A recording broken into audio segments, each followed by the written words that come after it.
On a moonlit country road in rural America, exhaustion weighs heavy on John Miller's shoulders as he drives home from another grueling day in the fields. His farm is drowning in debt, and tomorrow's forecast looks just as grim as today's. But fate has other plans. Through the darkness, his headlights catch something unnatural, a car overturned at the bottom of an embankment, smoke curling from its crushed engine. In the next few minutes, this struggling farmer will make a decision that changes not just 4 lives trapped in that wreckage, but the entire trajectory of his own future. What he doesn't know is that his simple act of courage is about to trigger a chain of events that nobody in the county could have predicted. Could saving someone else's family be the key to saving his own? Before we jump back in, tell us where you're tuning in from. And if this story touches you, make sure you're subscribed, because tomorrow I've saved something extra special for you. 12 hours earlier, John Miller stood in his kitchen, staring at the weathered account books spread open on the table. The morning sun filtered through worn curtains, casting long shadows across columns of red ink. His calloused fingers traced each entry, a record of hopes dwindling like the last harvest's profits. The local bank's latest notice lay beside the book, its crisp white paper a stark contrast to the worn pages of financial struggle. Sarah, his wife of 30 years, placed a steaming cup of coffee beside him. Her silver-streaked hair caught the morning light as she squeezed his shoulder, a gesture that had become their shared language of comfort through decades of hardship. "The Wilsons down the road got their notice too," she said softly, not meeting his eyes. "Seems the bank's getting anxious about everyone these days." John took a slow sip of coffee, buying time before responding. The rich aroma reminded him of better days when his father would sit in this very spot, planning the season's crops with quiet confidence. The old man had weathered 3 decades of droughts, floods, and market crashes without losing his farm. Now, barely 2 years after his passing, his son was watching it all slip away. "Tommy asked about college again last night," Sarah ventured, settling into the chair across from him. Their 17-year-old son's dreams weighed as heavy as the mortgage these days. The boy had his grandmother's brains and his grandfather's work ethic, a combination that deserved better than community college and a failing farm. "He'll go," John said firmly, shutting the account book. "Somehow, we'll make it happen." The words tasted bitter, like promises he wasn't sure he could keep. Through the kitchen window, he could see the barn, or what remained of it after last season's storm. The insurance had covered barely half the damage, and temporary repairs weren't holding up against spring rains. Every morning, the sight of the damaged roof mocked him, a visible reminder of how far the Miller legacy had fallen. Outside, the ancient John Deere tractor coughed to life, Tommy already starting his pre-dawn chores. The boy never complained, but John saw how he studied, late into the night after working the fields, determined to maintain his grades while helping save the farm. It wasn't fair, asking so much of a teenager, but farming had never been about fair. Sarah began preparing breakfast, the familiar rhythm of bacon sizzling and eggs cracking, a domestic symphony they'd shared for 3 decades. "Mrs. Henderson at the diner asked if I could pick up extra shifts," she mentioned casually, though they both knew what it meant. Their neighbors were already whispering about the Millers' troubles. Pride was a luxury they couldn't afford much longer. "We've got that payment due end of month," John said, more to himself than to Sarah. The numbers danced in his head: seed costs, equipment repairs, mortgage payments, and now Tommy's college fund. Each figure seemed to multiply in the pre-dawn quiet, a mathematical nightmare that kept him awake most nights. The morning radio crackled with the weather report. Clear skies today, but rain coming tomorrow. Every farmer in 3 counties would be racing to get their work done before the storm hit.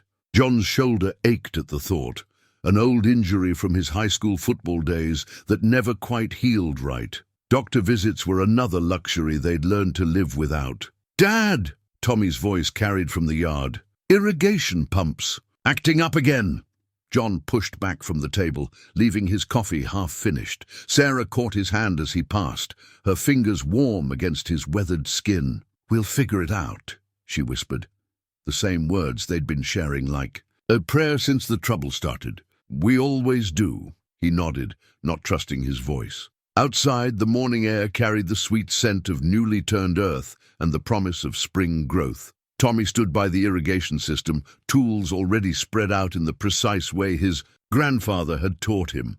The boy's face showed the same quiet determination John had seen in his own father's eyes countless times. "Show me what we're dealing with, son," John said, kneeling beside the pump.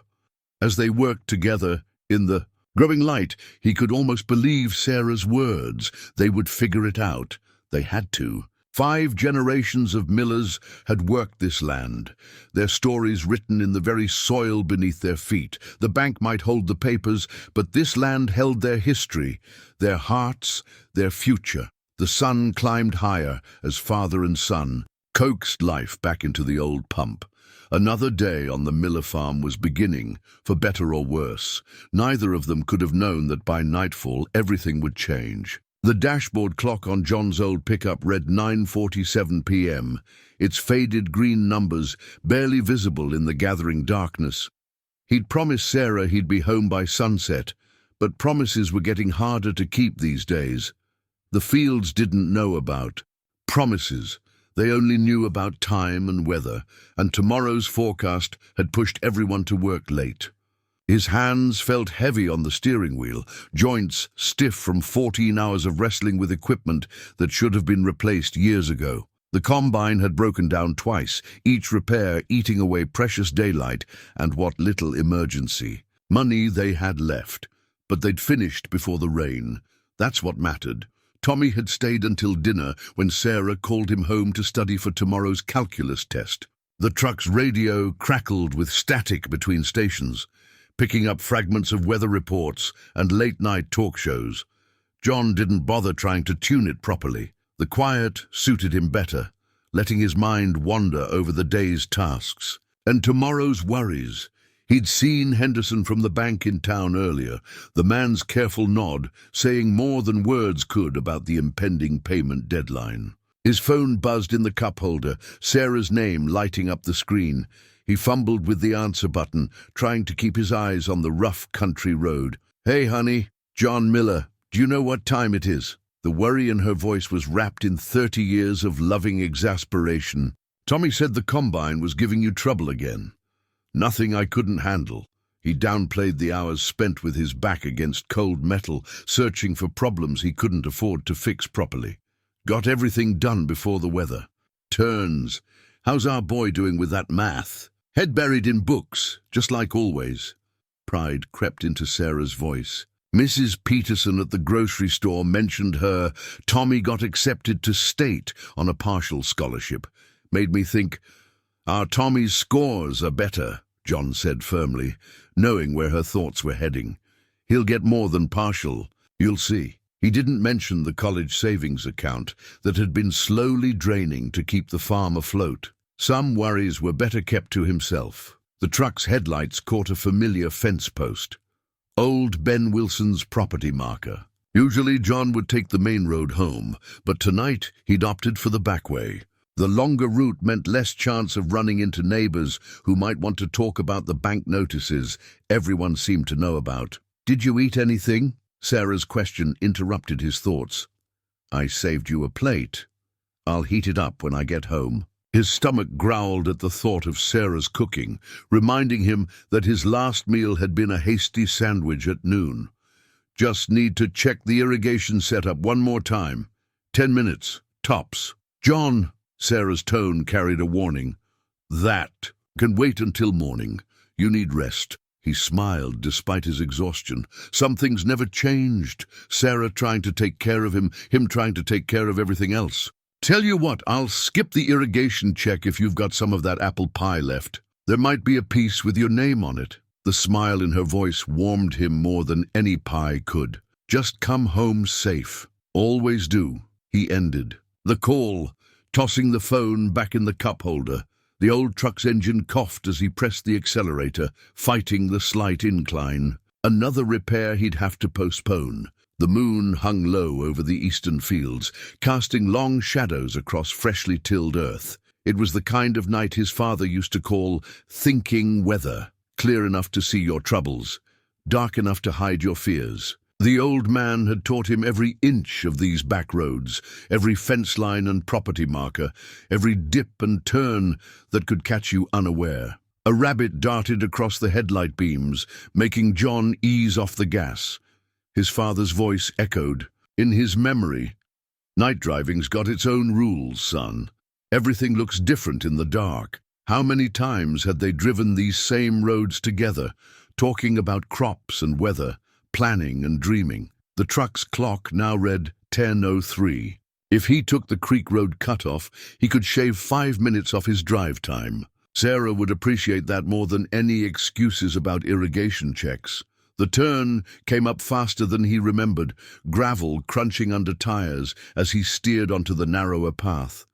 His headlights swept across familiar territory, the old oak that marked the property line, the rusty mailbox that hadn't held mail in 20 years, the sharp bend that always seemed to sneak up on newcomers. Everything looked different in the dark, but John knew this land like he knew his own hands. The first hint that something was wrong came as a reflection, something metallic catching his headlights where metal shouldn't be. Then the angle of the reflection shifted, and John's tired mind suddenly snapped to full alertness. Through the darkness, down the roadside embankment, a car lay overturned, its wheels still slowly spinning in the cool night air. In that moment, John Miller was no longer a struggling farmer at the end of an exhausting day. He was simply a man faced with a choice that wasn't really a choice at all. His father's words came back to him one more time. Everything looks different in the dark, son, but right and wrong, they look the same in any light. The truck's brakes squealed as John pulled to a sharp stop, his heart pounding with a rhythm that drove away all thoughts of mortgages and broken combines. As he reached for the door handle, he had no way of knowing that this moment, this simple human reaction to someone else's tragedy, would change everything. The first thing John noticed was the silence. No screams, no calls for help, just the tick-tick-tick of a cooling engine and the soft hiss of steam rising from the crushed hood. His boots slipped on wet grass as he half ran, half slid down the embankment, flashlight beam bouncing wildly across twisted metal and shattered glass. The car lay on its roof, wheels still slowly turning in the moonlight. Dark fluid, oil or gasoline, he couldn't tell, was spreading in a growing pool beneath. The wreckage, the acrid smell of hot metal and burning rubber filled his nostrils as he dropped to his knees beside the driver's side window. "Hello? Can anyone hear me?" John's voice sounded strange in the night air. Through the spiderweb of cracked glass, he caught movement, a hand reaching toward him. "I'm here to help. Try not to move."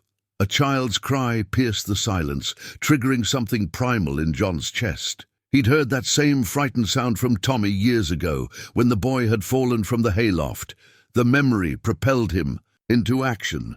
The driver's side door was crushed, its window frame warped beyond recognition. John's flashlight revealed 4 people inside, a man slumped against the roof-turned floor, a woman trying to reach back toward 2 car seats, and the children, one crying, one terrifyingly still. "Mom? Sir? Can you hear me?" John pressed, his face close to the gap where the window had been.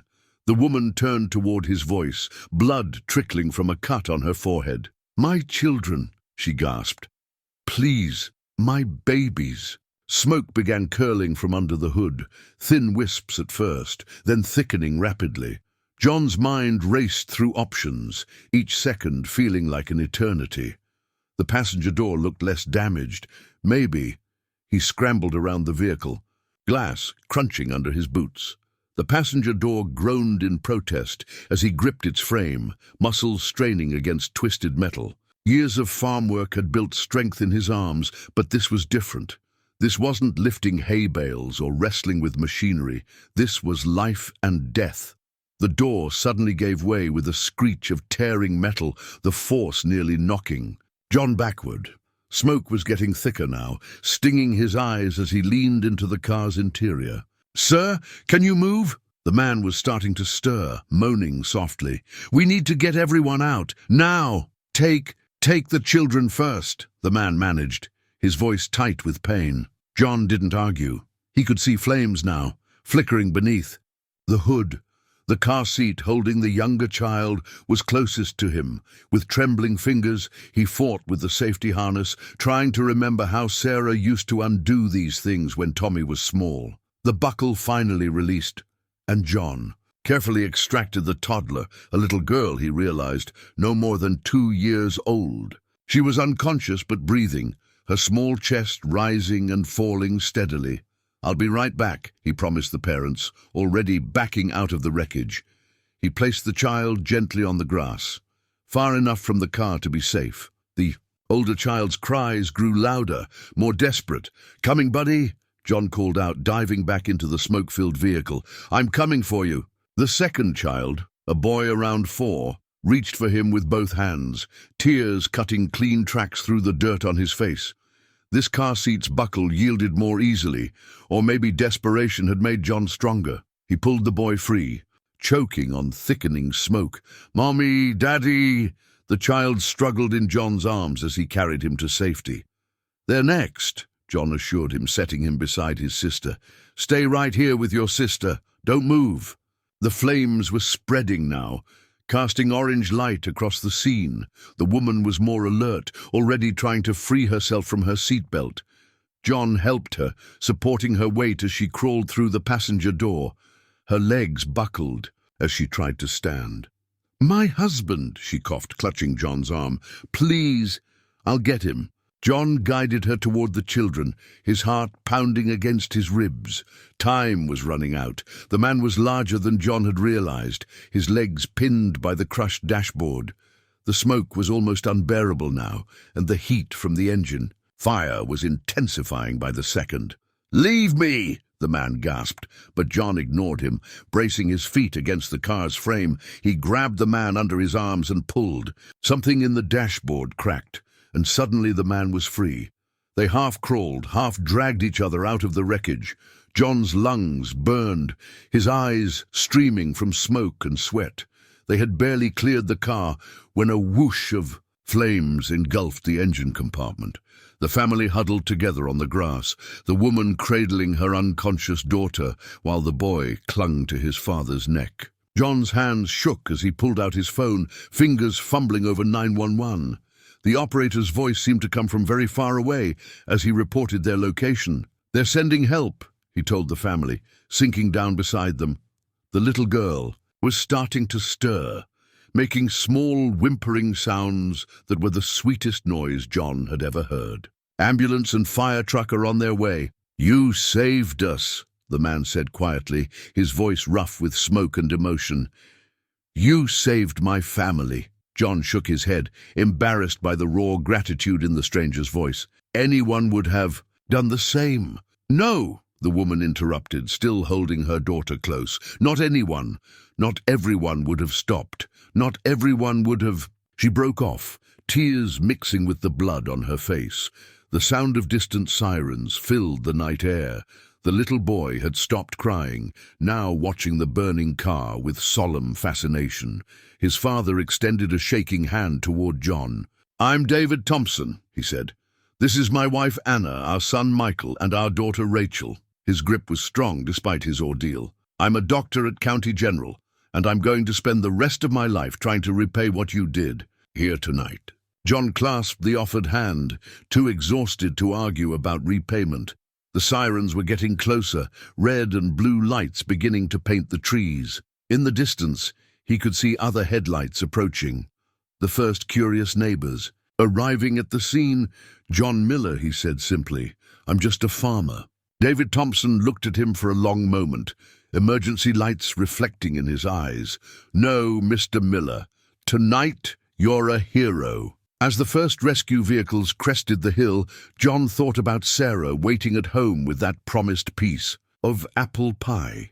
He had no way of knowing that this night, this chance encounter on a dark country road, would change not just the Thompsons' lives, but his own as well. The first hints of dawn were breaking over the eastern fields when Sarah Miller's minivan pulled up to the accident scene. She found John sitting on the tailgate of his pickup, a paper cup of cold coffee forgotten in his hands. Emergency vehicles cast alternating red and blue shadows across his face, making him look older than his 53 years. "Tommy called me when he heard it on the scanner," she explained, wrapping her arms around him. He smelled of smoke and something else.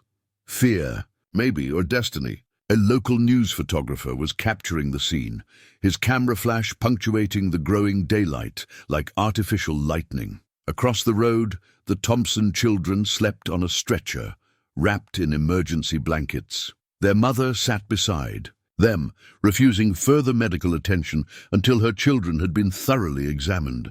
David Thompson was speaking with the state police, his doctor's training evident in the precise way he described their injuries. "You should have seen him, Sarah." John's voice was hoarse from smoke. "Way he protected those kids. Hurt as he was. Man's got steel in him." Sarah squeezed his hand, knowing her husband was deflecting attention from his own actions. The growing crowd of neighbors gathered at the police barrier told a different story, one of a farmer who'd risked everything to save strangers. She'd already heard 3 different versions of events from people who hadn't even been there. "Betty from the diners bringing breakfast for everyone," she told him, noting how he was favoring his right shoulder.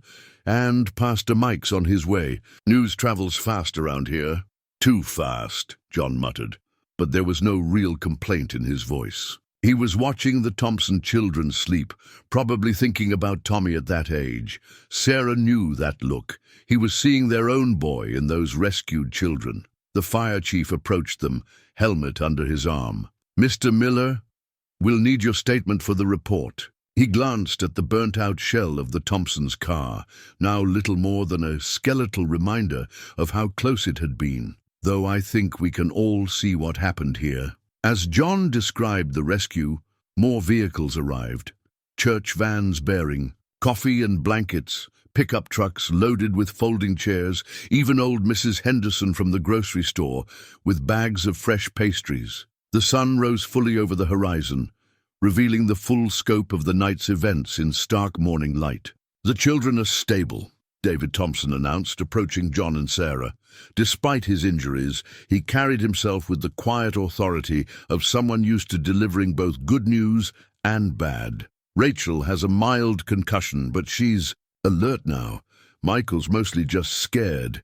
Anna's got some cuts and bruises." He paused, touching his bandaged ribs. "I've got a few cracked ribs, but nothing that won't heal." "Thank God," Sarah breathed, meaning it with all her heart. "No," David corrected gently. "Thank your husband." He turned to John, his expression intense. "Mr. Miller, I need you to understand something. That car, the fire marshal says we had maybe 2 minutes before." He stopped, composing himself. "What I'm trying to say is, if you hadn't come along exactly when you did, if you hadn't acted as quickly as you did, anyone would have," John started to say, but David cut him off. "I've worked in emergency medicine for 20 years. I know exactly how many people would have driven past, called 911, and considered their duty done. You didn't just stop. You acted. You saved my family." Before John could respond, little Michael Thompson woke up and spotted him. "Daddy, look! It's the farmer man!" The boy wiggled free from his blankets and ran over, ignoring his mother's call to be careful. He crashed into John's legs with the unrestrained enthusiasm of a child too young to be concerned with social niceties. "Hey there, buddy," John said, softly, ruffling the boy's hair. "You being brave for your mom and dad?" Michael nodded solemnly. "I didn't cry. Well, not much. And I stayed with Rachel just like you said." "You did real good," John assured him, his voice thick with emotion. More people were arriving now. The local paper's editor, notepad in hand. The mayor, still in his Sunday suit despite the early hour. Even Henderson from the bank, looking somewhat uncomfortable as he stood at the edge of the crowd. Sarah watched a transformation taking place, not just in how others saw her husband, but in how he carried himself. The weight of their struggles seemed to lift slightly from his shoulders, replaced by something else. Purpose, maybe, or the recognition that even in their darkest times, they still had something valuable to give. Anna Thompson made her way over, little Rachel dozing in her arms. The cut on her forehead had been cleaned and bandaged, but tears still welled in her eyes as she looked at John. "I don't know how to thank you," she began. "No need," John said, firmly. "Just glad I was there." "We all are," David added, joining them. He was looking around at the gathering community with something like wonder. "I've worked at County General for 5 years, but I'll admit I didn't really know much about this part of the county, about its people." A flash caught their attention, the news photographer capturing the moment. John would later learn that this photo, showing 2 families brought together by fate and courage, would become something of a local legend. But now he was just grateful for the sunrise, for the lives saved, for the simple fact that everything had worked out all right. "You'll all come for dinner," Sarah declared suddenly, her tone leaving no room for argument. "Once everyone's recovered, we'll do it properly." "We'd like that," Anna smiled, adjusting Rachel in her arms, "though I insist on bringing dessert." As the 2 women began discussing dates and dishes, John caught David Thompson watching him thoughtfully. There was something in the doctor's expression, calculation perhaps, or the beginning of an idea. But before John could wonder about it, Tommy's truck pulled up, and his son was running toward him with the same worried expression he'd seen on Sarah's face. The sun climbed higher, warming the cool morning air. The night's darkness and danger felt almost like a dream now. But the gathering of neighbors, the presence of the Thompsons, and the lingering smell of smoke reminded everyone that it had been very real indeed. What no one knew, not John, not the Thompsons, not even the most gossip-minded neighbor, was that this morning was just the beginning. The real miracle was still to come. By noon the next day, the county newspaper's headline read, "Local Farmer's Heroic Rescue Saves Family of 4." The article sat prominently on kitchen tables and store counters across 3 counties, accompanied by that dawn photograph of the Millers and Thompsons. John barely recognized himself in the image. Something about the early morning light and the photographer's skill had captured a dignity he'd never seen in his own weathered face. "Third person called the house this morning," Sarah said, sliding the paper across their kitchen table. She'd been up since sunrise, fielding phone calls and deflecting well-wishers with practiced grace. "Channel 4 wants to do an interview." John grunted, focused on his coffee. His shoulder ached fiercely from the previous night's exertion, but he had work to do. The rain they'd rushed to beat was rolling in, dark clouds gathering on the horizon. "Fields won't plough themselves," he muttered. Tommy looked up from his calculus textbook, dark circles under his eyes betraying his late night. "Dad, I can handle the south field. You should rest." Before John could protest, a knock at the door interrupted them. Sarah opened it to find Betty from the diner, bearing a massive casserole and eyes bright with excitement. "You won't believe what just happened at the bank," she announced, barely waiting to set down her dish. "Henderson came by the diner for his usual breakfast. He was talking to Mayor Wilson about the rescue, and I heard him say, clear as day, that the bank's reconsidering their position on certain local loans." Betty's voice dropped to a conspiratorial whisper. "Said something about community values and long-term investments." John exchanged a glance with Sarah. They'd been banking with Henderson's family for 3 generations, watching as personal relationships gave way to corporate policies and bottom lines. The idea that one night could change that seemed impossible. "That's nice, Betty," Sarah said diplomatically, but the older woman wasn't finished. "And that's not all. Dr. Thompson's been making calls all morning. My niece works as his receptionist, says he's called half the hospital board already." Betty helped herself to a cup of coffee, settling in like she planned to stay a while. "Word is, they're talking about some kind of community health initiative." Tommy quietly gathered his books, squeezing his mother's shoulder as he headed out to start the day's work. The boy had his grandfather's intuition about when to make himself scarce, and right now the kitchen was filling up with more than just Betty's casserole. Marjorie from the church auxiliary arrived next, followed by the Wilson sisters from the quilting circle. Each brought food, each carried news, and each looked at John with a mixture of pride and wonder that made him increasingly uncomfortable. "The Methodist Church is taking up a collection," Marjorie announced, arranging her lemon bars next to Betty's casserole. "Pastor Mike says it's not charity, it's community investment." John stood abruptly, his chair scraping against the linoleum. "Got work to do," he mumbled, heading for the door. Sarah caught his eye, understanding in her face. She'd run interference with the well-meaning visitors, just as she had through every crisis they'd weathered together. Outside, the air was heavy with approaching rain. John walked to the barn, his boots leaving tracks in soil that had supported Miller farmers for 5 generations. The old structure's damaged roof loomed before him, a constant reminder of debts and duties. He was checking the tractor's fuel level when a familiar truck pulled into the yard. Henderson from the bank stepped out, looking as uncomfortable in his suit as John felt in his suddenly famous skin. "John," the banker nodded, glancing at the gathering storm clouds. "Got a minute?" They stood in the barn doorway, watching the wind pick up across the fields. Henderson cleared his throat several times before speaking. "Board met this morning. Emergency session. About your loan situation." John's hands clenched involuntarily. He'd known the bank's patience was running thin, had been preparing himself for the worst, but he'd hoped to have more time. "Thing is," Henderson continued, studying his polished shoes, "community goodwill has value. Hard to quantify, but real value. Board's thinking maybe we can restructure things, extend some deadlines, adjust some terms." He looked up finally, meeting John's eyes. "Your father helped my dad out during the '85 drought. Never forgot that. Maybe it's time we remembered how things used to work around here." Before John could respond, Tommy's voice carried across the yard. "Dad, you've got to see this." The boy was standing by the house, surrounded by a growing crowd of pickup trucks and cars.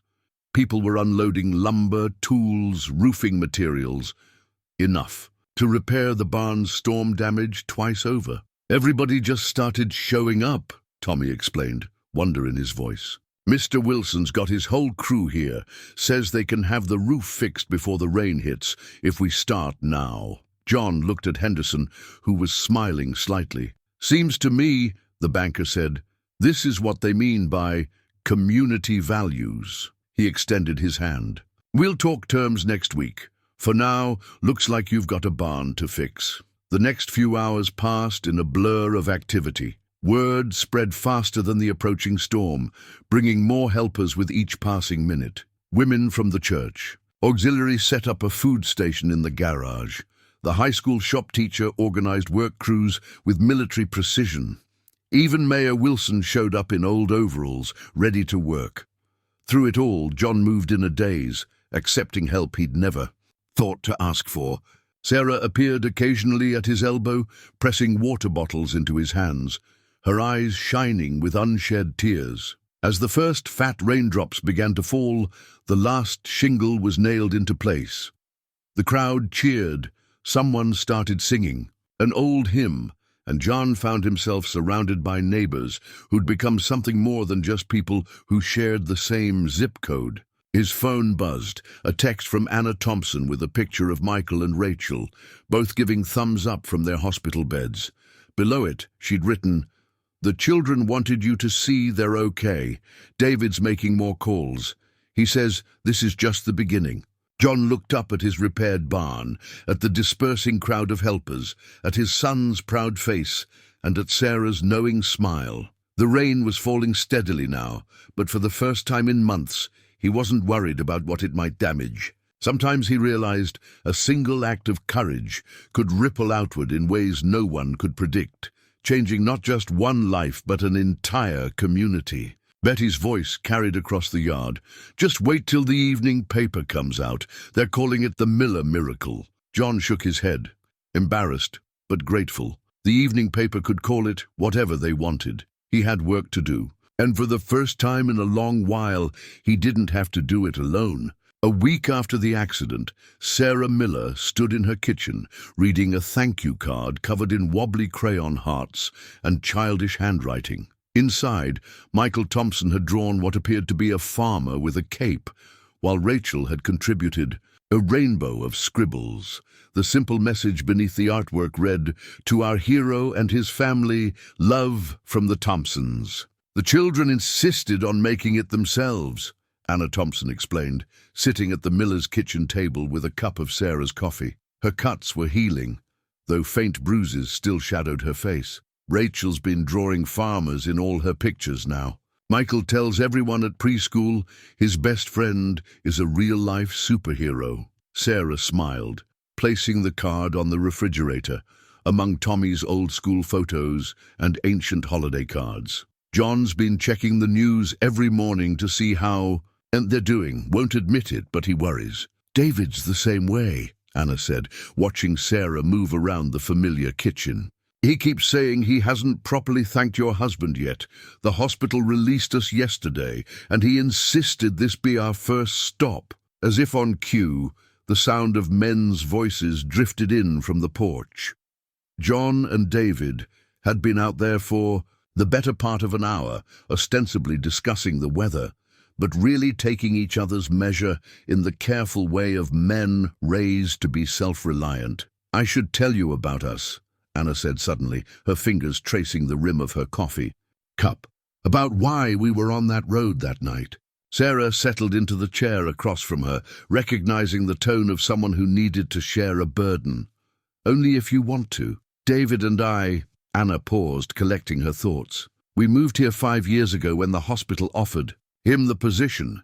He's brilliant at what he does. Trauma surgery, emergency medicine, but he was working himself to death at our old hospital in the city, 70, 80 hours a week.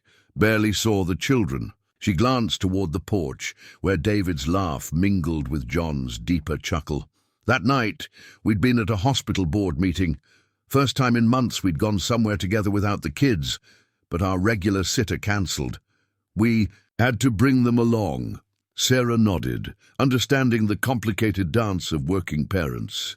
She'd done similar juggling acts when Tommy was small, balancing diner shifts with farm duties and family needs. "The meeting ran late," Anna continued. "David was tired, we both were. He insisted he was fine to drive, but—" She stopped, tears welling in her eyes. "If your husband hadn't been there—" "But he was," Sarah said firmly, reaching across the table to squeeze Anna's hand. Some thoughts were better left unfinished. Outside, Michael's excited voice carried through the screen door. "Daddy, look! Mr. Miller has a tractor, a real one." The boy had apparently discovered Tommy's pride and joy, the restored John Deere that had been his grandfather's. "Better. I'll go see what trouble they're getting into," Sarah smiled, but Anna held up a hand. "There's more you should know." She pulled a folded piece of paper from her purse, a child's drawing, but not a new one. This paper was creased and worn, clearly carried for some time. David had this in his office. He drew it when he was Michael's age. The drawing showed a small figure in a hospital bed, surrounded by people in white coats. In the childish style of a 5-year-old, one figure was drawn larger than the others, wearing what looked like a cape. "When David was little, his family lost everything in a fire," Anna explained. "A neighbor pulled him out of the house, saved his life. That neighbor was a farmer too." She carefully refolded the drawing. "David became a doctor because of that. He spent his whole career trying to repay a debt he feels he owes to the man who saved him." Sarah sat back, understanding dawning. And now history has repeated itself," Anna nodded. "Another farmer. Another rescue. David says it's more than coincidence. He's been on the phone all week with the hospital board, the medical association, talking about rural healthcare initiatives, community outreach programs." The screen door creaked open, and Tommy appeared, grinning. "Mom, you've got to see this. Dad's showing Dr. Thompson how to drive the tractor, and Michael's about to burst with excitement." The women moved to the porch where they found John, in his element, explaining the finer points of tractor operation to an attentive David. while Michael bounced around them like an overexcited puppy. Rachel sat on the porch steps, solemnly offering her stuffed bear to a somewhat baffled but gentle Tommy. "Your son's good with them," Anna observed, watching Tommy help Rachel stand when she stumbled. "He'll make a wonderful doctor someday." Sarah turned, surprised. "How did you—" David noticed his textbooks inside. "Pre-med track?" When Sarah nodded, Anna continued, "The hospital's expanding its scholarship program. David's making sure of it. He says talent like that shouldn't be lost because of finances." Before Sarah could respond, John's voice rose in alarm. "Whoa there, Doc! Clutch first, then gear!" The tractor made a grinding noise that would have made any farmer wince. "Sorry," David called back, looking more relaxed than Anna had seen him in years, despite his clear ineptitude with farm machinery. "Maybe I should stick to surgery." The moment crystallized somehow, the late afternoon sun painting everything golden, children's laughter mixing with adult conversation, two families bridging the gap between their worlds. Sarah watched John demonstrate the proper clutch technique again, patience in every gesture. He was different since that night, carrying himself with a quiet pride that had nothing to do with heroics and everything to do with rediscovering his place in the community. "You know," Anna said softly, "David's been talking about buying some land out here. Says the children need space to grow, to learn about real work and real values." She smiled at Sarah's surprised look. "That night changed us all, I think, made us realize what matters." The tractor roared to life properly this time, David's triumphant grin visible across the yard. Michael cheered as if his father had just performed surgery, while Rachel clapped with her bear. John stood back, hands on his hips, wearing the same expression he'd had when Tommy first managed to drive the tractor alone. "Well," Sarah said, thinking of Betty's casserole, Henderson's visit, and now this new friendship blooming in her front yard, "I suppose sometimes it takes a miracle to remind us we're all connected, even if we didn't know it before." From the yard, Michael's voice rose. "Can I drive it next, Daddy, please?" "Maybe when you're Tommy's age," both fathers answered simultaneously, then looked at each other and laughed. Sarah and Anna shared a knowing look. Sometimes the biggest miracles weren't the dramatic rescues or the grand gestures. Sometimes they were as simple as two families finding each other across the divide of circumstance, brought together by fate and a dark country road. John Miller sat at his kitchen table late one night, staring at a stack of medical bills he'd been hiding from Sarah. The topmost envelope was worn from being carried in his pocket, creased and recreased as he debated opening it. His shoulder. Pain had gotten worse since the rescue, but that wasn't what worried him.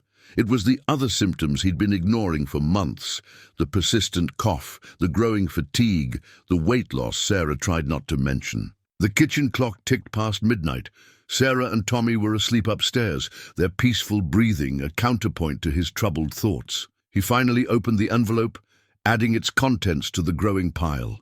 The numbers blurred before his eyes.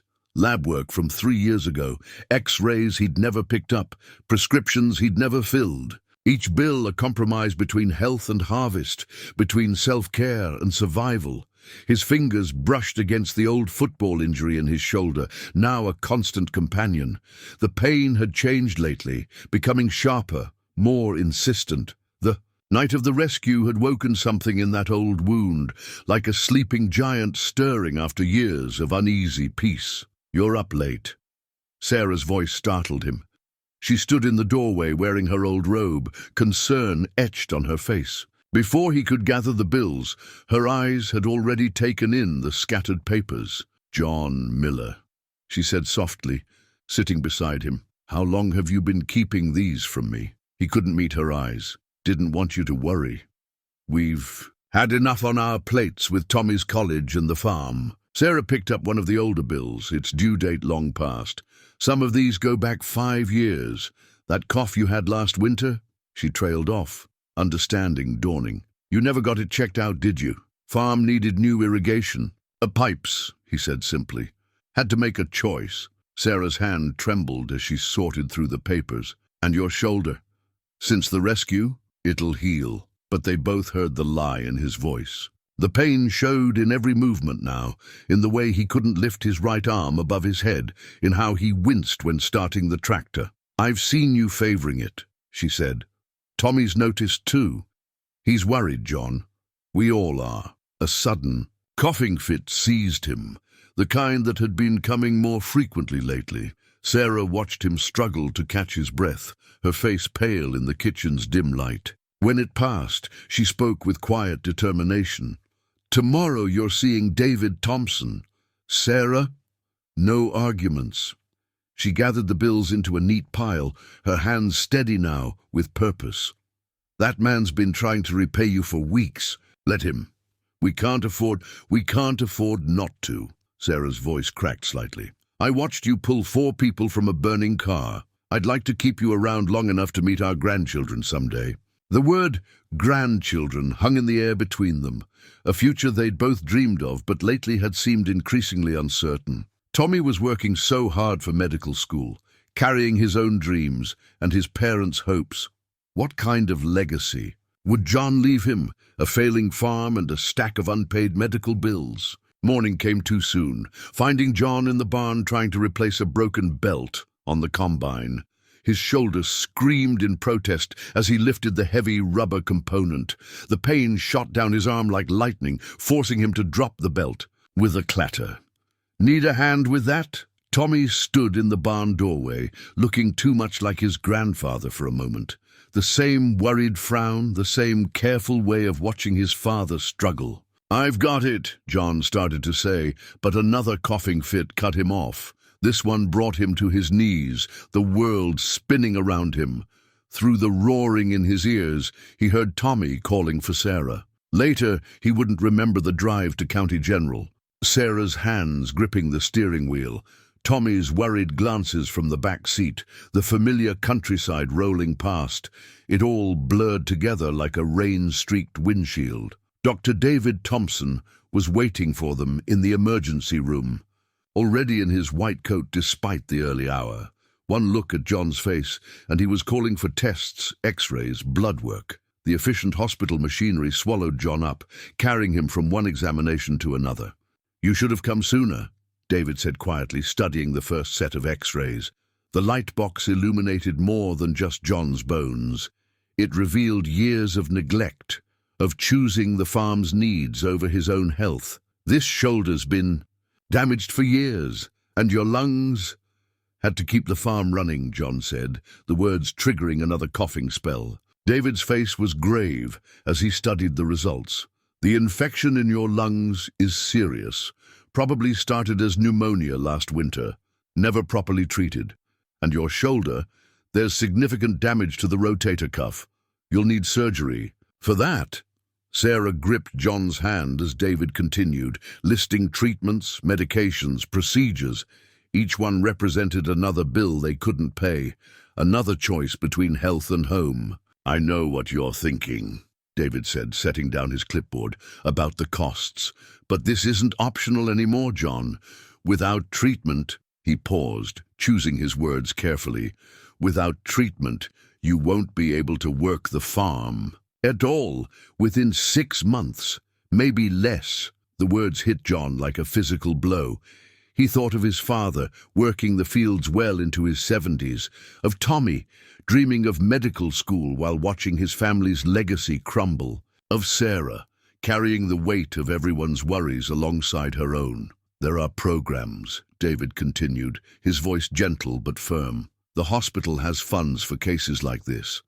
And after what you did for my family," he smiled slightly, "let's just say the board is very interested in rural healthcare initiatives right now." Tommy spoke up from the corner where he'd been quietly observing. "Dad, please, let them help." John looked at his son, really looked at him for the first time in weeks. The boy had his mother's determination, his grandfather's wisdom, and something entirely his own. A deep understanding of what it meant to care for others. Wasn't that why he wanted to become a doctor? "Okay," John said finally, the word feeling like surrender and victory all at once. "Okay?" Sarah's tears fell silently as David outlined the treatment plan. Outside the window, morning sun painted the hospital walls gold, the same color as their fields at harvest time. Tomorrow, those fields would still need tending. But today, John Miller would finally tend to himself. David Thompson sat in his office at County General, making notes on a yellow legal pad while surrounded by open medical textbooks and hospital policy manuals. The afternoon sun slanted through his window, illuminating decades of medical certificates. On the walls and the children's drawings on his desk, including a new one from Michael showing Farmer John driving a tractor through the sky. He reviewed his notes one more time. The plan had taken shape over the past week, each detail carefully considered, each potential obstacle addressed. Now, he just had to present it in a way that wouldn't wound John Miller's pride. As a doctor, he'd learned that sometimes the hardest part of healing wasn't the treatment itself, but getting patients to accept the help they needed. A knock at his door interrupted his thoughts. "Dr. Thompson, the hospital board members are ready in the conference room." "Thank you, Linda." He gathered his notes, straightened his tie, and took a deep breath.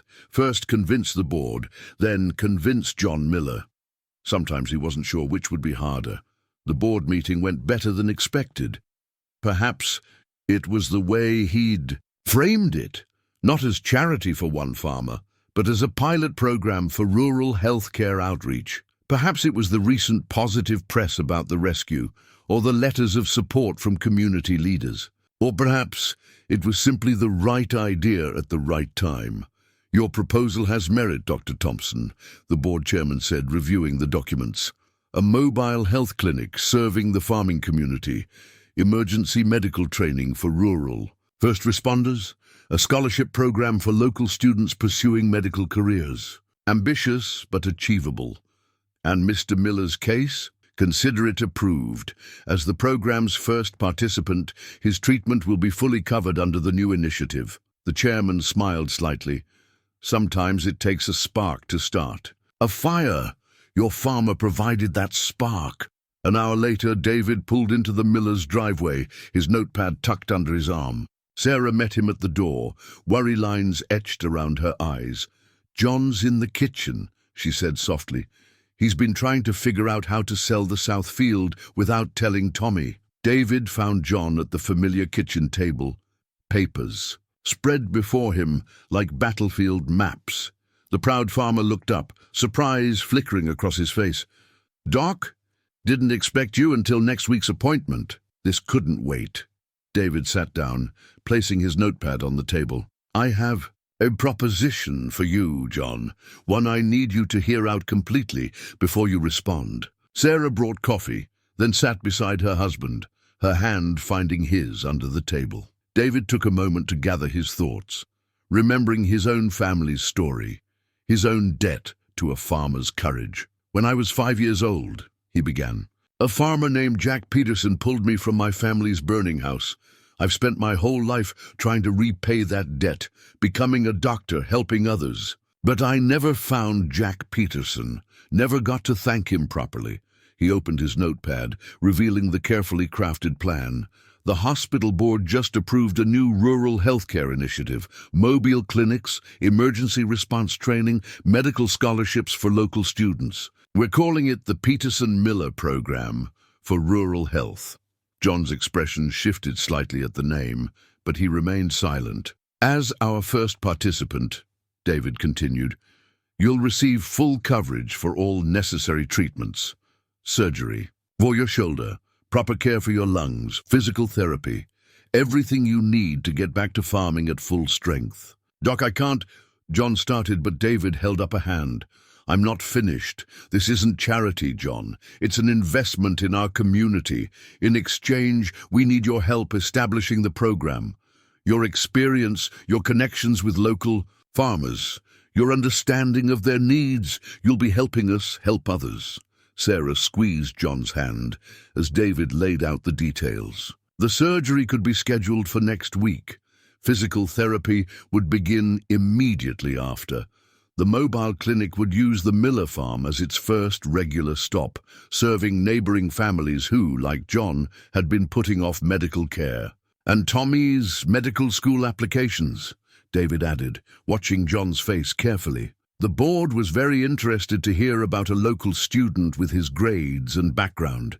They've approved a full scholarship, provided he commits to serving in a rural area after graduation. John stood abruptly, moving to the window.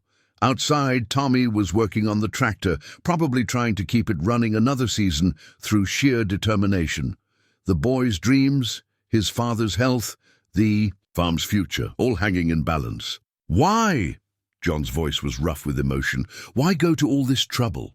David joined him at the window, watching Tommy work. Because 30 years ago, a farmer named Jack Peterson taught me that sometimes the biggest acts of courage aren't the dramatic rescues. Sometimes they're the quiet choices we make to help others, even when we're struggling ourselves. He turned to face John. You saved my family, John. Let me help save yours. Not just for you, but for every farmer who's ever put their land, their animals, their crops ahead of their own health. For every rural kid with dreams of medical school. For every Jack Peterson and John Miller who's ever pulled a stranger from danger without thinking twice. Sarah's voice came softly from behind them. John, please. The proud farmer stood silent for a long moment, watching his son, thinking of his father, feeling the weight of generations on his shoulders. Finally, he turned back to David. The program, he said slowly. You'll help other families too, not just us. That's the whole point, David nodded. But we need you to be the first, to show others it's okay to accept help, to prove it can work. John looked down at his hands, farmers' hands, workers' hands, hands that had saved 4 lives on a dark country road. Hands that needed to heal if they were going to keep working this land. Okay, he said finally, the word coming easier this time. For Tommy, for the others who need help. Okay. David extended his hand, and John shook it firmly. Sarah wiped tears from her eyes as the two men sealed the agreement that would change not just their families, but their entire community. Outside, Tommy had the tractor running smoothly again, its steady purr a counterpoint to the quiet emotion. In the kitchen, sometimes, David thought, healing started with a single choice, a moment of accepting help, and sometimes that choice could ripple outward, touching lives far beyond its original intent. Jack Peterson might be gone, but his legacy lived on in every doctor who remembered to care, every farmer who learned to accept help, every community that came together to support its own. And now, in a program that would carry his name alongside. John Miller's, a bridge between past and future, between giving and receiving, between courage and healing. The old blueprints for the Miller barn lay spread across the church basement table, surrounded by coffee cups and half-eaten donuts. Mayor Wilson stood at one end, his reading glasses perched on his nose as he addressed the gathered crowd. The morning sun streamed through dusty windows, illuminating faces both familiar and new, farmers, business owners, medical staff, all drawn together by a common purpose. John's surgery is scheduled for next Thursday, the mayor announced, his finger tracing lines on the blueprint. That gives us exactly 10 days to get the barn ready for the mobile clinic's first visit. Betty's got the volunteer schedule drawn. Up. Betty from the diner stepped forward, clutching her organizing notebook like a general with battle plans. We'll work in shifts. Henderson's lending us equipment from the construction supply store. Dr. Thompson's got medical students coming to help with the setup. Even the high school shop class is pitching in. From his seat near the back, Tommy Miller watched in amazement. He'd snuck in quietly, not wanting to draw attention, but curious about these meetings that had been happening all week. His father was home resting, following Dr. Thompson's strict orders, while Sarah managed the farm with help from neighboring families. Now, about the accessibility ramp, Mayor Wilson continued, pointing to a modified section of the blueprint. Code requires specific dimensions. Jim from the lumberyard says he can have the materials here by Monday. My crew will handle the ramp. The offer came from Bill Watson, whose construction company had built half the houses in the county. No charge. John helped my boy change a tire in that storm last winter. Never even told me about it. Kid mentioned it last week. Similar stories began circulating around the room. John Miller fixing fences, helping with broken equipment, offering advice or a helping hand without being asked. Small kindnesses accumulated. Over years, remembered now when it mattered most. "What about the clinic equipment?" someone asked. "Those old barn floors won't work for medical gear." Dr. Thompson stood up from his seat by the blueprints. "The hospital's sending a team to install proper flooring in the designated area. We'll need to ensure the electrical system can handle the additional load." "Already on it," called out Pete Stevens, the local electrician. "Got the permits yesterday. My boys will have it up to code by Tuesday." The meeting continued, each problem finding its solution in the collective wisdom and willingness of the community. Tommy slipped out quietly, his heart full. He'd grown up hearing his grandfather talk about barn raisings and harvest helps, about how communities used to come together in times of need. Now he was seeing it firsthand. Back at the farm, he found his father sitting on the porch, staring at the barn with a thoughtful expression. The old structure had witnessed 5 generations of millers working the land. Soon it would help write a new chapter in the community's story. "They're really doing it, aren't they?" John asked, as Tommy settled into the chair beside him. "Turning our barn into something bigger than us." "The whole town's involved, Dad. Even my physics teacher volunteered to help with the wiring." Tommy hesitated, then added, "They're doing it because of you, because of who you are, not just what you did that night." John nodded slowly, his eyes. "Never leaving the barn." The morning sun caught the worn wood, highlighting decades of weather and work. "Your grandfather used to say a barn was more than just a building, said it was a community's heart, beating in wood and nails." Inside the house, Sarah was on the phone, coordinating with Anna Thompson about meal deliveries for the volunteer crews. The 2 women had become fast friends, bridging their different worlds with shared understanding and purpose. The sound of trucks approaching drew their attention. Bill Watson's construction crew pulled into the yard, followed by vehicles, carrying lumber, tools, and more volunteers. Tommy watched his father straighten in his chair, pride and humility battling in his expression. "Mr. Miller," Bill called out, waving a roll of updated blueprints. "Got some ideas to run by you about that clinic space." The transformation began. That very morning, the barn's large interior would be divided thoughtfully, one section remaining for farm equipment, another converted into a modern medical facility. Every beam that was replaced, every nail that was driven, carried the weight of community purpose. Dr. Thompson arrived later that day, bringing more volunteers and detailed plans for the clinic layout. He found John and Bill deep in discussion about proper ventilation systems, the farmer's practical knowledge complementing the contractor's technical expertise. "This is more than I ever imagined," David admitted, watching the organized chaos of construction. "When we proposed the mobile clinic, I thought we'd be working out of a converted trailer." "A barn's got deeper roots," John replied, echoing his father's wisdom. "People trust what's built on familiar ground." The work continued through the day, each hour bringing new progress and new helpers. The high school shop class arrived after school, eager to put their skills to real use. Women from the church auxiliary set up a food station, keeping workers fed and hydrated. Even little Michael Thompson came with Anna, proudly wearing a toy hard hat and carrying his father's old doctor bag. "Look, Mr. Miller," he called out, running to show John his medical kit. "I'm going to be a doctor like Daddy and help people in the barn hospital." John lifted the boy onto his good knee, careful of his injured shoulder. "Barn hospital, huh? That's a good name for it. The Peterson Miller Barn Hospital," Michael declared with childish certainty, making the adults laugh. As evening approached, Sarah called everyone in for dinner.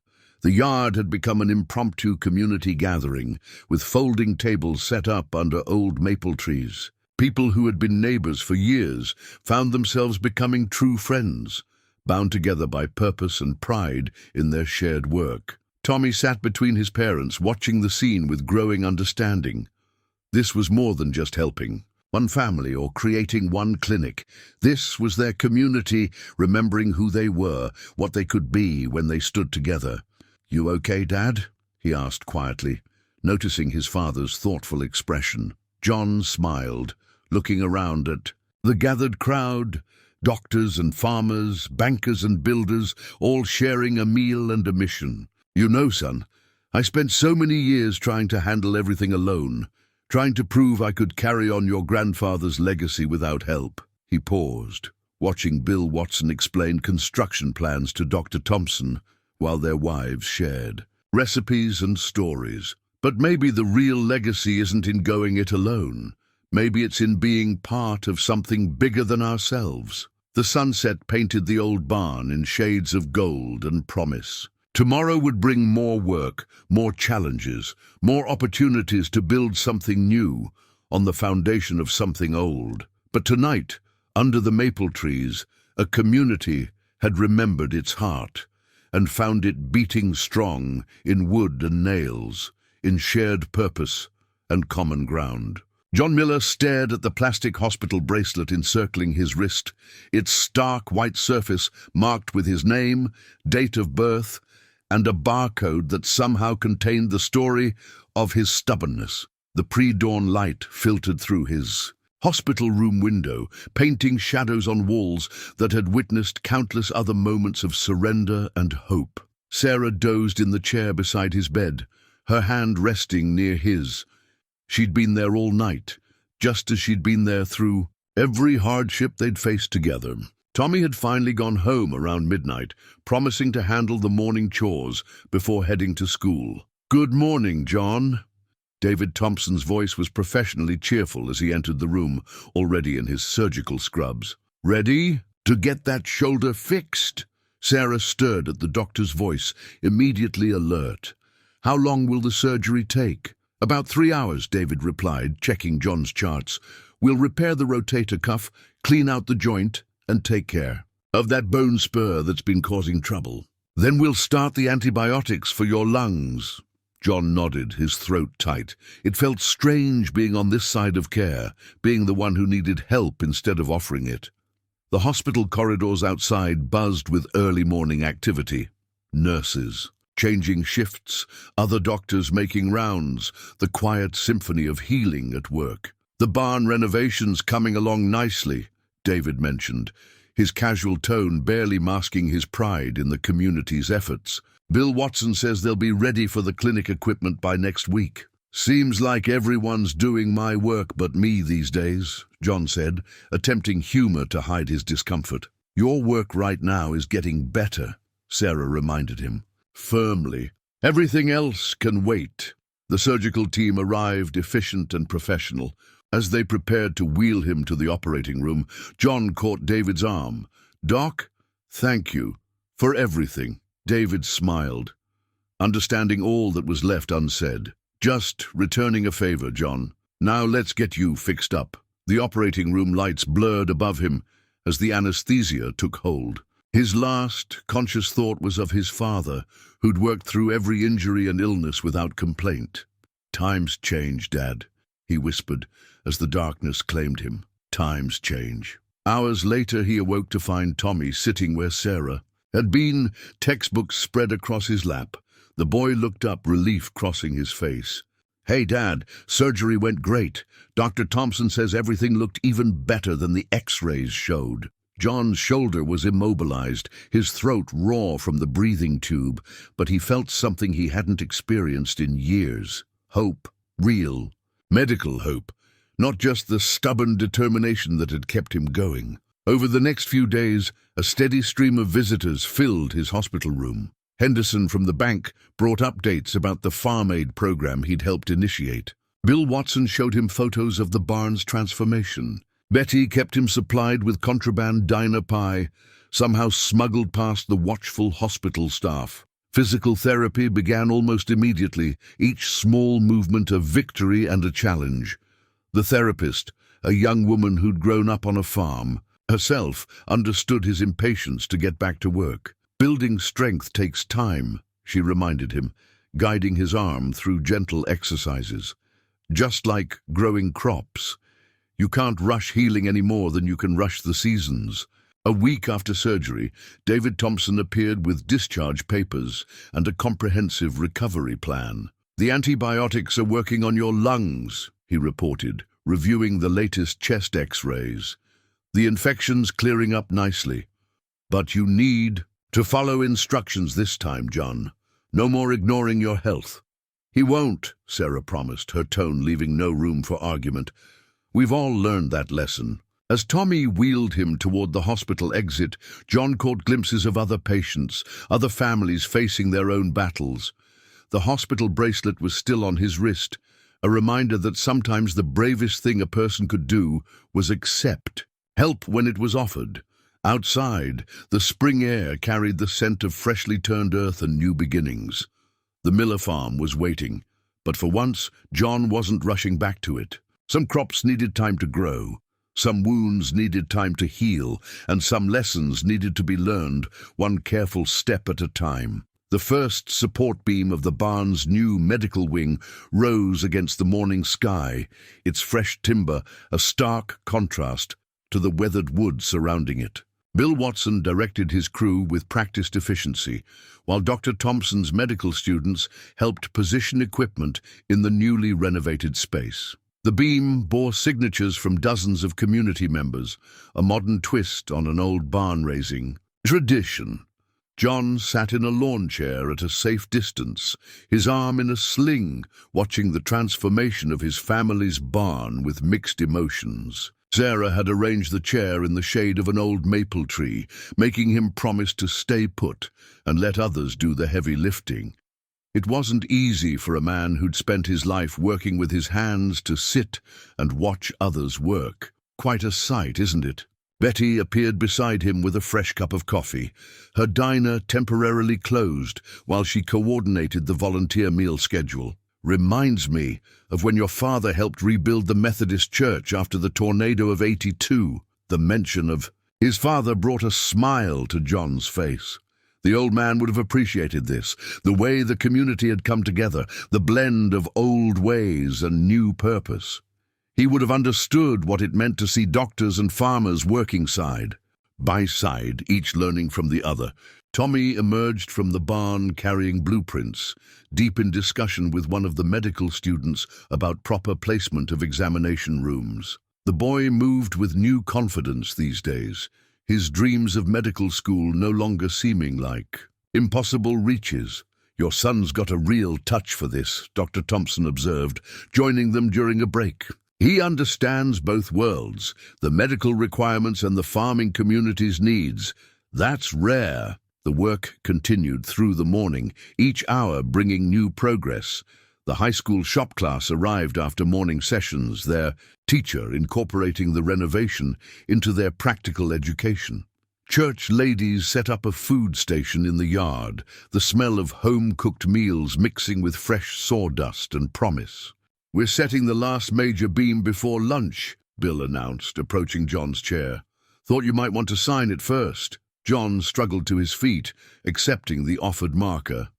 His signature joined others on the beam, names he'd known all his life alongside new ones, all part of this unexpected chapter in his farm's story. He thought about his grandfather, who'd built the original barn, and wondered what he would make of its evolution. The beam rose slowly into place, guided by careful hands and strong ropes. Someone started singing an old hymn, "Raise the barn with love and care," and others joined in, voices blending in the spring air. It was an old song, one John remembered from his childhood when community barn raisings were more common.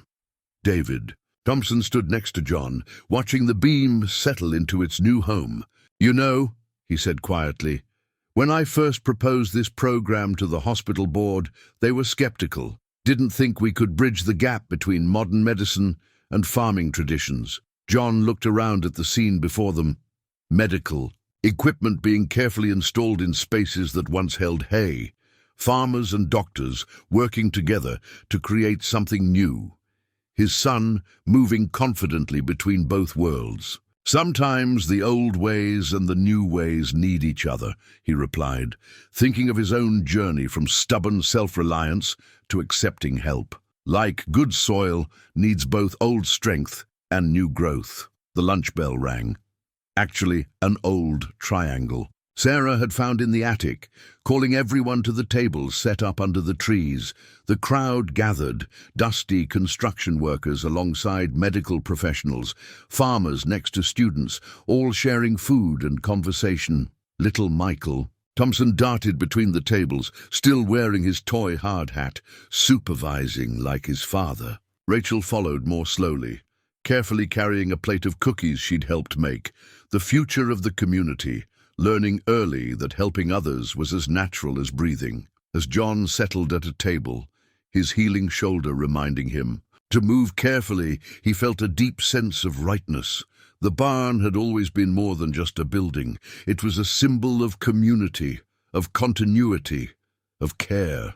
Now it would continue that tradition in a new way, healing bodies as it had once sheltered crops, bringing people together as it had always done. The first support beam stood strong overhead, its signatures a testament to what people could achieve together when old wisdom met new needs, and when a community remembered its heart. The long table in the miller's yard had become a gathering place, a symbol of community healing as powerful as any medicine. Every Sunday after church, neighbors would arrive with covered dishes and fresh stories, sharing meals and moments that strengthened bonds beyond blood or tradition. Today, John sat at the head of the table, his shoulder healing well enough that he could finally cut his own meat, watching faces both familiar and new share in this weekly ritual. Your physical therapy numbers are improving faster than expected, David Thompson remarked, passing a bowl of Sarah's famous potato salad. His own family had become regular fixtures at these Sunday gatherings, little Michael and Rachel now as comfortable on the farm as in their own backyard. Good teacher. John nodded toward Tommy, who had been helping with his exercises between study sessions. The boy had turned out to have a natural touch for rehabilitation work, combining his mother's patience with his father's practical understanding of how bodies should move. Anna Thompson added homemade rolls to the table's bounty. The mobile clinic saw 15 families this week, she reported. Word spreading about the program. Farmers who haven't seen a doctor in years are finally getting checked out. Sarah smiled, remembering how resistant her own husband had been to medical care just months ago. Amazing what can happen when you meet people where they are, she said, watching Henderson from the bank, deep in conversation with Bill Watson about expanding the program to neighboring counties. The children's table nearby erupted in laughter. Michael was demonstrating his doctor skills on Rachel's teddy bear, using a toy stethoscope with serious concentration. Just like at the barn hospital, he declared, making the adult smile at his continued use of the nickname. John's shoulder twinged slightly as he reached for his water glass. But the pain was different now, clean and healing, not the dark ache of neglect he'd carried for so long. His lungs felt clearer too, the persistent cough finally fading under. Proper treatment. Remember what you told me in the hospital? David asked quietly, noticing John's careful movement. About not being just a farmer anymore? John nodded, recalling those first difficult days of recovery. Said I was learning to be a patient too. Well, you're more than that now, David continued. You're a bridge. Every farmer who comes to the clinic, every family that gets help, they come because they trust you, because you showed them it was okay to accept help. The conversation around the table flowed like a gentle stream, carrying news of births and marriages, crop predictions and weather forecasts, medical updates and community plans. Betty was organizing a health fair for the county fair weekend. The high school was adding a health sciences track, inspired by Tommy's example. Had an interesting call from State University yesterday, David mentioned casually, though his eyes twinkled. They're looking at our program as a model for rural healthcare initiatives, wanting to send medical students here for rural rotation. Training. Sarah reached for John's hand under the table, squeezing it gently. They both knew what this could mean for Tommy's future, for all the young people in their community who dreamed of medical careers. The afternoon sun painted everything in warm light, catching the new windows in the converted barn where the clinic space gleamed with promise. John remembered his father saying that a farm was more than just land and crops. It was a living thing that grew and changed with each generation. "Your grandfather would be proud," Sarah whispered, reading his thoughts as she often did. The farm's still helping people grow, just in a different way now. Around them, the gathered community continued their meal, sharing food and fellowship with the easy comfort of people who had weathered storms together. Doctor and farmer, banker and builder, each bringing their own gifts to the table, each taking away something more than they brought. Michael's voice rose above the general conversation. "When I grow up, I want to be a doctor farmer, just like Tommy." The adults laughed, but John caught David's thoughtful nod. Why not? The boy was growing up in a world where barriers between professions were breaking down, where healing happened in barns as well as hospitals, where communities remembered how to care for their own. The shared meal continued, a simple tradition, becoming something sacred, not just the healing of bodies, but the strengthening of a community's soul. Each Sunday added another layer to their shared story, another thread in the tapestry of lives woven together by chance, choice, and courage. The cleared debt notice lay on Henderson's desk at the bank, its crisp official letterhead standing in stark contrast to the worn payment book beside it. John sat across from his longtime banker, Sarah at his side, both still trying to process what they'd just heard. "The Community Health Partnership's lease of the clinic space more than covers your monthly payments," Henderson explained, his usual businesslike tone softened by genuine pleasure. "Add in the rural healthcare grant funding, and well," he gestured to the notice, "the Miller Farm's finances are more than stable. They're thriving." Sarah's hand found John's, squeezing gently. The weight of generations of worry seemed to lift from their shoulders, floating away like morning mist over freshly ploughed fields. "And Tommy's medical school?" John asked, his voice rough with emotion. Henderson smiled, pulling out another document. "The hospital board's scholarship covers tuition. The Health Partnership's teaching program includes a living stipend for rural medical students. Your boy's future is secure." Outside the bank's windows, Main Street bustled with activity. The mobile clinic program had brought new life to the community. Medical students renting empty apartments, visiting doctors, staying at Betty's renovated boarding house, farmers coming to town regularly for checkups and bringing their business with them. "Your father and I started banking together 40 years ago, Henderson said, leaning back in his chair. "He taught me something important, that a bank's real assets aren't in its vaults, they're in its community. Sometimes we forget that in the modern world. Takes someone special to remind us." John thought of his father, of all the Miller farmers who'd sat in this same office through good years and bad. Never thought the farm would be saved by turning part of it into a clinic. "Not just a clinic," Sarah corrected gently. "A bridge between old ways and new needs, between farmers and doctors, between neighbors who needed reminding that we're all in this together." Henderson handed them the final paperwork, not just a debt clearance, but a new kind of future. The farm would continue growing crops, but it would also grow hope, health, and community. The barn that had sheltered 5 generations of Miller harvests would now help harvest something just as vital, the well-being of the community itself. As they stepped out onto the sunlit street, John paused to look at the building that had so often been a source of anxiety. Now, it was just another part of the tapestry of their community, like the clinic barn and the Sunday gathering table. "You know what this means?" Sarah asked, her eyes twinkling. "We can finally fix that squeaky step on the back porch." John laughed, the sound as free as his breathing had become since the surgery. "Guess we can at that." They walked home together. Through the town, they'd always known, but somehow now felt new. The Miller farm would continue, changed but stronger, rooted in tradition, but growing toward a future neither of them could have imagined just months ago. The afternoon sun cast long shadows through the renovated barn, as the community gathered for the clinic's official opening. Rows of folding chairs faced a small podium, the space transformed by fresh paint and careful planning. But it was the handmade sign above the entrance that caught everyone's eye, wooden letters carefully crafted by the high school shop class reading, "Our hero, the Peterson Miller Rural Health Center."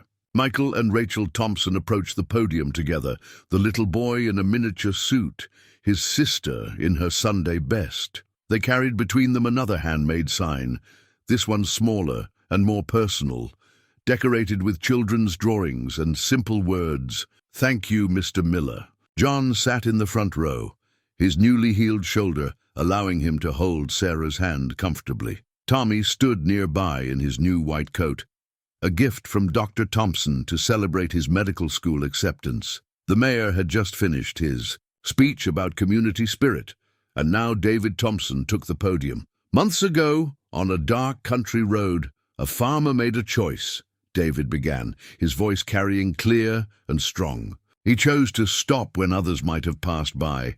He chose to help when it would have been easier to call someone else. He chose to put others first, even though he was struggling himself." The crowd nodded, many wiping away tears as they remembered. That night, Betty from the diner dabbed her eyes with her apron. Henderson from the bank stood straighter, pride evident in his bearing. But the real miracle, David continued, wasn't just the rescue. It was how one act of courage revealed the heart of our community. How one farmer's choice reminded us all of who we are and what we can be when we stand together. Michael and Rachel stepped forward then, presenting their sign to John. The boy had insisted on adding a cape to his drawing of the farmer, making everyone smile through their tears. "This center will serve our community for generations," David said. "It will train new doctors, care for our families, and remind us that sometimes the biggest miracles start with the smallest choices. That sometimes a hero isn't someone who does the impossible. It's someone who does what's right, even when it's hard." John stood slowly, accepting the children's gift with hands that had spent a lifetime working the land, and now had helped build a different kind of future. Sarah stood with him, her eyes shining with pride and love. "The farm's still growing," John said simply, his voice rough with emotion. "Just growing something new alongside the corn and wheat.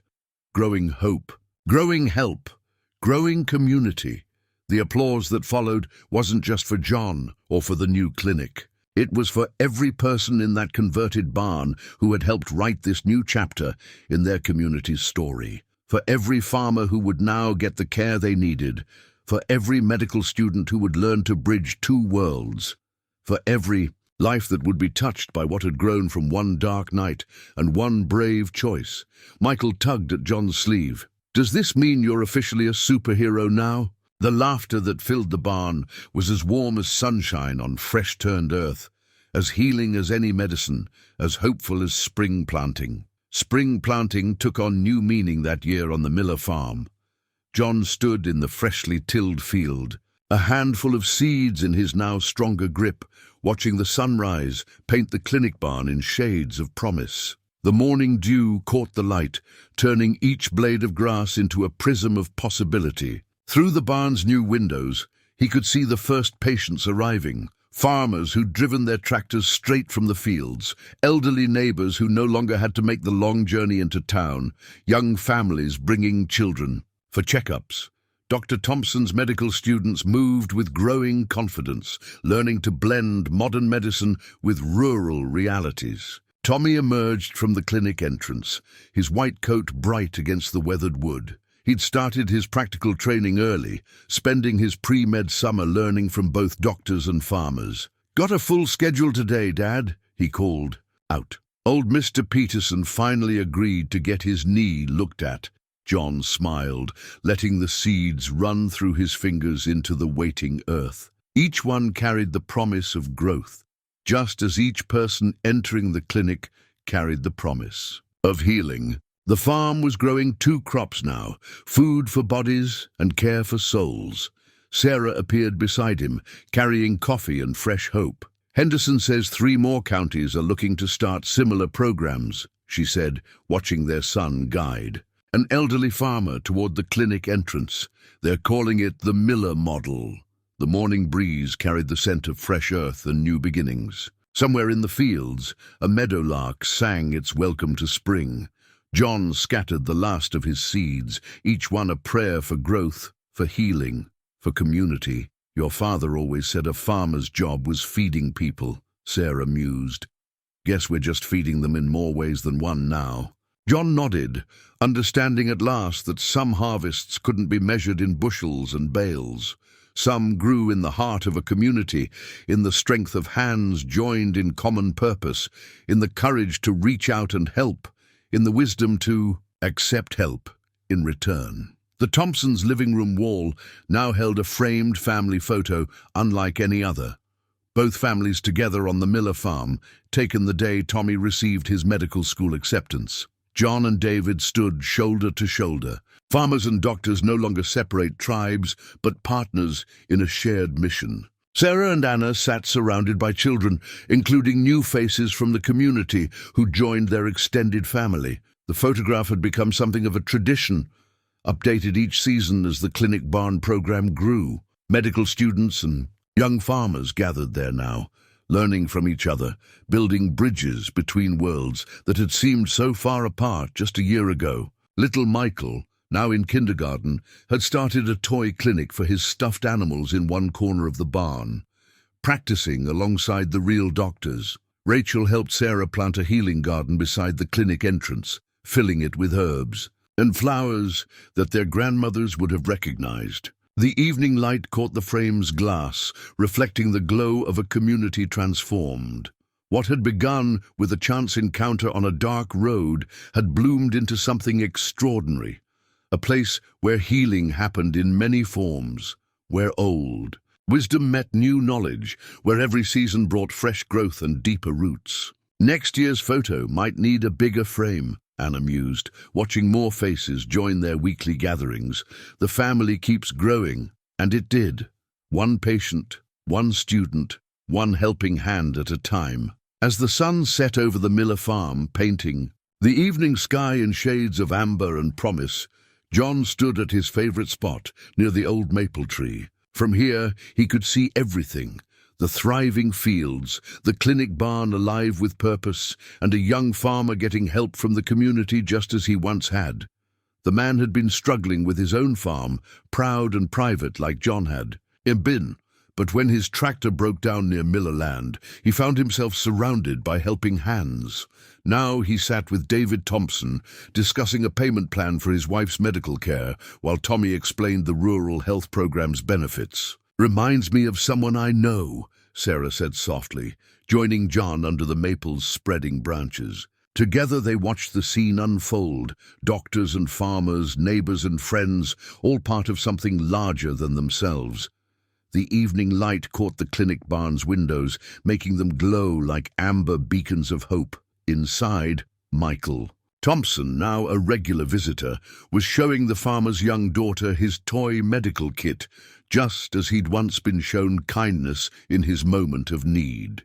"Full circle," John murmured, taking Sarah's hand.